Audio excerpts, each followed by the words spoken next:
Heavy bleeding ని ignore చేస్తున్నారా? Hello everyone, myself doctor Sandhya Peethani. అసలు హెవీ బ్లీడింగ్ అంటే ఏంటి? సో పీరియడ్ టైమ్ లో changing more than 4 pads per day, ఒక 1 to 2 hours కి ప్యాడ్ సోక్ అయిపోవడం, లేదా నైట్ పడుకున్న తర్వాత మళ్ళీ లేచి ప్యాడ్ చేంజ్ చేసుకోవాల్సి రావడం, ఇవన్నీ కూడా హెవీ బ్లీడింగ్. ఎలా విత్ దట్ ఏంటంటే క్లాట్స్, గడ్డలు పడడం, లేదా మొక్కలు పడుతున్నాయి మేడం, ఒక డిఫరెంట్ కలర్ లో ఉన్నాయి అని చెప్పేసి చెప్తా ఉంటారు. సో ఇవి కూడా హెవీ బ్లీడింగ్ లోకి వస్తాయి. ఇంకొకటి ఏంటంటే bleeding for more than 6 to 7 days, అంత లాంగ్ డ్యూరేషన్ బ్లీడింగ్ కూడా హెవీ బ్లీడింగ్ లోకి వస్తుంది. సో ఇవి తెలియక చాలా మంది ఏంటంటే నాకు 1 రోజులు అవుతుంది కానీ తగ్గిపోతుంది అంటారు, లేదంటే కనుక నాకు 3 రోజులు అవుతుంది కాకపోతే కొంచెం ఎక్కువ అవుతుంది అంటారు. లెస్ దాన్ 15 years గర్ల్స్ కూడా హెవీ బ్లీడింగ్ ఉండొచ్చు. ఇన్ 18 to 25 ఏజ్, లేదంటే more than 25, more than 40 years, ఇలా ఏజ్ క్రైటీరియా బట్టి బ్లీడింగ్ ప్యాటర్న్ ఉంటుంది. బ్లీడింగ్ బట్టి రీజన్స్ ఉండొచ్చు, రీజన్స్ బట్టి ట్రీట్మెంట్ ఉండొచ్చు. ఈ ఏజ్ గ్రూప్ అందరికీ కూడా ఒకటే ట్రీట్మెంట్ వర్తించదు. ఈ బ్లీడింగ్ ఎక్కువ అయిన వాళ్ళకి ఏమవుతుందంటే కొన్ని మంత్స్ కి బ్లీడింగ్ తగ్గిపోతుంది. ఇలా హెవీ బ్లీడింగ్ అవడం వల్ల బ్లడ్ లాస్ ఎక్కువైపోయి బ్లడ్ లో హిమోగ్లోబిన్ తగ్గిపోయి ఆల్రెడీ హిమోగ్లోబిన్ తక్కువ ఉన్న వల్ల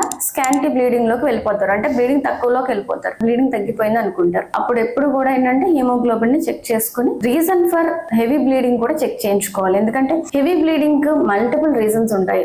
గర్భసంచిలో కంతులు ఉండొచ్చు, లేదా ఓవరీస్ అండాశయంలో కంతులు ఉండొచ్చు, గర్భాశయ ముఖ ద్వారంలో కంతులు ఉండొచ్చు, ఇన్ఫెక్షన్ ఉండొచ్చు, సర్వీసైటిస్ అంటాం, లేదా ఈ హెవీ బ్లీడింగ్ ఫ్యూచర్ లో క్యాన్సర్ రిస్క్. ఇవన్నీ ఏంటంటే ఏజ్ గ్రూప్ బట్టి మనం చెప్తా ఉంటాము, దాన్ని బట్టి ట్రీట్మెంట్ ఉంటుంది. సో ఫస్ట్ ఆఫ్ ఆల్ ఏంటంటే ఎప్పుడైనా హెవీ బ్లీడింగ్ ఉంది అంటే గనక అస్సలు ఇగ్నోర్ చేయొద్దు, వెంటనే కన్సల్ట్ చేయండి డాక్టర్ గైనకాలజిస్ట్ ని. దానికి తగిన ట్రీట్మెంట్ ఇస్తారు. అన్ని హెవీ బ్లీడింగ్ కేసెస్ కి ఒకటే ట్రీట్మెంట్ వర్తించదు. సో మా సిస్టర్ వేసుకున్న టాబ్లెట్ ఇది వేసుకున్నాను, లేదా చుట్టుపక్కల వేసుకున్నాను అని చెప్పేసి చెప్పొద్దు, ఎందుకంటే దానివల్ల సఫర్ అయ్యేది మీరే. సో బ్లీడింగ్ ఇష్యూ ఉన్నప్పుడు వెంటనే కన్సల్ట్ చేసి take the opinion, take treatment. So ఎర్లీగా ట్రీట్మెంట్ చేసుకోవడం వల్ల మీరు బ్లడ్ లాస్ ఎక్కువైపోయి ఎనీమియాలోకి వెళ్ళరు. దానివల్ల మీకు ఓవరాల్ గా బాడీ ఫంక్షనింగ్ నార్మల్ గా ఉంటుంది. Thank you.